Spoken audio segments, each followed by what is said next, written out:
ছ্যাপ করে উঠছে, আমি ভয় পেয়ে গেছিলাম। গুড মর্নিং সবাইকে, কেমন আছেন? আমি আলহামদুলিল্লাহ অনেক ভালো আছি। এখন সকাল 8:30 বাজে, মানে 8:30 বাজে। আমি ঘুম থেকে উঠছি মাত্র। যেহেতু জব ছিল না, সেজন্য আমি আস্তে ধীরেই উঠলাম। এখন একটু ব্রেকফাস্ট করব একদম দেশি স্টাইলে। এই যে রেডিমেড রুটি আমি গরম করে নিচ্ছি 2টা। তো এই রেডিমেড 2টা রুটির সাথে আমি চা খাবো। ভাবছিলাম ডিম ভাজবো, কিন্তু সেটা আর ভাজবো না, কারণ ডিমটাকে আমি অ্যাভয়েড করতে চাচ্ছি, ইচ্ছা করছে না আর কি।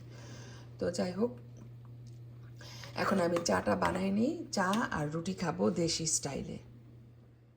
তো আজকে আমি বাসায় থেকে অনেক কাজ করতেছি টুকটাক, কিন্তু অনেক কাজ থাকে একটা সংসারে।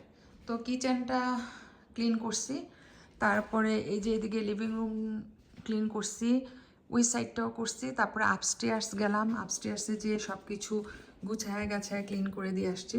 তো এখন ওয়েদারটা এই যে এরকম নাইস। তো লাঞ্চের পর আমরা বের হব, টুকটাক কাজ আছে, এদিক সেদিক যেতে হবে। তো যখন যাব তখন আপনাদের সাথে শেয়ার করব। আজকে বাসায় ছিলাম তো কি হয়েছে, সারা দিন টুকটুক করে কাজ করেছি। রান্না করতে হবে সেটা ভাবি নাই, ভাবছিলাম যে ফ্রিজে যা আছে হয়ে যাবে, কিন্তু তারপরেও ভাবলাম যেহেতু বাসায় আছি রান্না করি। তো একটা ফ্রেশ ভাত রান্না করতেছি, আর লাগলে একটা আইটেম করব তরকারি। কি রান্না করব তরকারি হিসেবে সেটা এখনও জানি না। তো ভাতটা বসাই দিছি, ভাতটা হয়ে যাক, তারপরে আমি চিন্তা করব তরকারি হিসেবে কি রান্না করা যায়। আমি ভাতটা রান্না করছি, আরেকটা আইটেম করব, সেটা হচ্ছে ডিজার্ট। ডিজার্টের জন্য আমি এখানে সব কিছু রেডি করে নিচ্ছি। তো আমি আজকে দই বানাবো, অনেক দিন পরে বানাবো, তাই একটু নার্ভাস। তো দেখি। তো আমি যেহেতু দই বানাবো, সেজন্য আমি এখানে পাউডার নিয়ে নিলাম নিডো।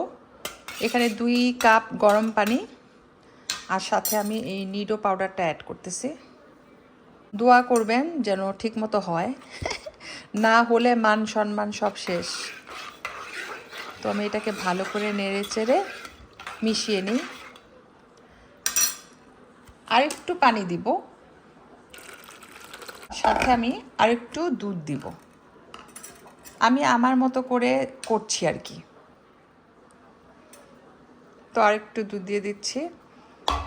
এখানে 1.5 কাপ গুঁড়া দুধ আমি অ্যাড করেছি।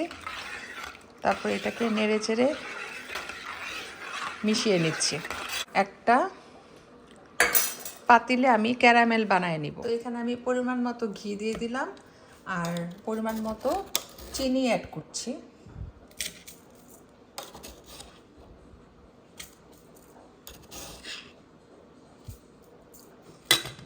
দ্যাটস ইট, এটাকে আমি একটা ক্যারামেল বানাবো। তো এদিকে আমি ভাত রান্না করতেছি, ভাতটা এখনও হয় নাই, যেহেতু সিদ্ধ চালের ভাত একটু সময় লাগে। তো আমি নাড়াচাড়া দিয়ে দিচ্ছি একটু পরপর। আর এখানে ক্যারামেলটা বানিয়ে নিচ্ছি পরিমাণ মতো চিনি আর ঘি দিয়ে। এটা আমি দই বানানোর সময় ইউজ করব। তো অনেক দিন পরে যেহেতু করছি, একটু নার্ভাস, দোয়া করবেন যেন ঠিকঠাক মতো সব কিছু হয়। তো আমি ক্যারামেলটা বানাইনি। আমি কিন্তু ডিজার্ট বানানোর ব্যাপারে একদমই এক্সপার্ট না, মানে কোনো মতে বানাই, ইচ্ছা করে বাট সাহস পাই না। এনিওয়েজ, আর আমার বাসায় সব কিছুই আছে হাতের কাছে, বাট আমি খুব একটা ইউজ টু না ডিজার্ট বানাতে, না বানালে যা হয়। তো যাই হোক, এই যে এখন আমি একটা দই বানাবো, সেই জন্য কত কিছু জোগাড় করে সামনে রেখেছি। এই যে দেখেন, এখানে হচ্ছে প্লেন ইয়োগর্ট, এটাকে আমি একটা স্ট্রেনারে রেখে দিয়েছি পানি ঝরানোর জন্য, কারণ যত পানি কম থাকবে দইটা তত তাড়াতাড়ি বসবে। এটা হচ্ছে টক দই। আর এখানে ক্যারামেলটা হয়ে যাচ্ছে, কালারটা ব্রাউন হয়ে গেছে অলমোস্ট। এখন আমি এই ক্যারামেলটার মধ্যে গুলে রাখা দুধটা দিয়ে দিচ্ছি।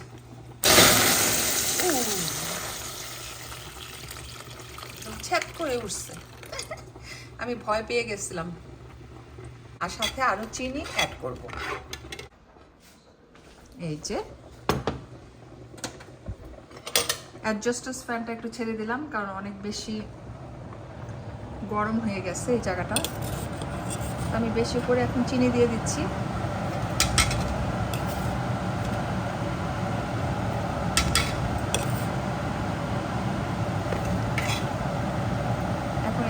করে নেড়ে চেড়ে মিশিয়ে নিব। আর যদি চিনি লাগে আর একটু অ্যাড করব। তারপরে আমি ভাতটা নামিয়ে ফেলবো। ভাতটা হয়ে গেছে।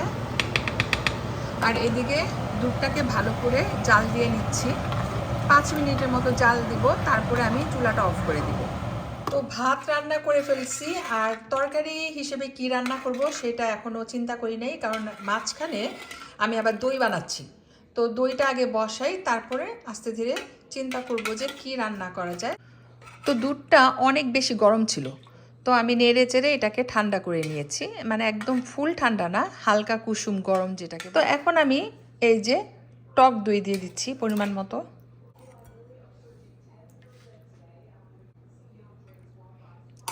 এই পর্যায়ে এটাকে ভালো করে নেড়ে চেড়ে নিতে হবে।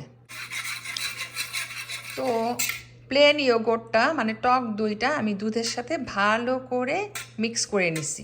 এখন আর দানা দানা নাই, তারপরও আরেকটু ভালো করে আমি মিক্স করে নিচ্ছি, মেক শিওর যে এটা স্মুথ হয়।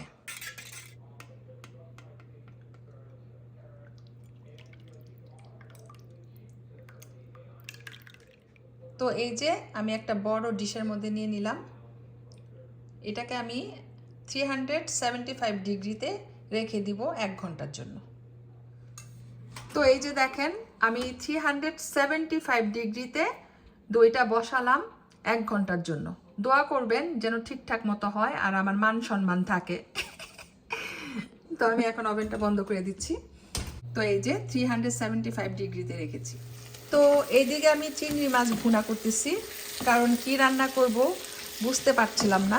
শেষমেশ ডিসিশন নিলাম যে চিংড়ি ভুনাই করে ফেলি, কারণ এটা রান্না করতে ইজি আর খেতেও মজা। আর ওইদিকে আমার দইটা কমপ্লিট, যদিও 1 ঘন্টার জায়গায় 2 ঘন্টা লাগছে। তারপরও আমি হ্যাপি যে এটা সুন্দর মতো হয়েছে, মান সম্মান রক্ষা হয়েছে। তো আপনাদের সাথে আমি একটু পরে শেয়ার করব। আগে চিংড়ি মাছটা রান্না করে নিই, দইটা কেমন হয়েছে আমি আপনাদেরকে দেখাবো। তো এই যে চিংড়ি মাছ ভুনা কমপ্লিট। এটা দিয়ে আজকে মজা করে ভাত খাবো, আর কিছুই লাগবে না। আর এদিকে দইটাও আপনাদের সাথে একটু শেয়ার করব। টাডা! এই যে দেখেন আমার নিজের হাতে বানানো মিষ্টি দই। কেমন হয়েছে জানাবেন, আমি তো মহা খুশি। তো ইনশাল্লাহ ডিনারের পর আমরা ডিজার্ট হিসেবে এই মিষ্টি দইটা খাবো। তো আমি নিজের হাতে অনেক দিন পর দই বানাইছি, সেজন্য আমি নিজেই অনেক বেশি খুশি। মাশাআল্লাহ দিনটা আমার ভালোই গেল। সুন আমরা ডিনার করব আর 1-1.5 ঘন্টা পর। তো সবাই ভালো থাকবেন, দোয়া করবেন। আল্লাহ হাফেজ, গুড নাইট।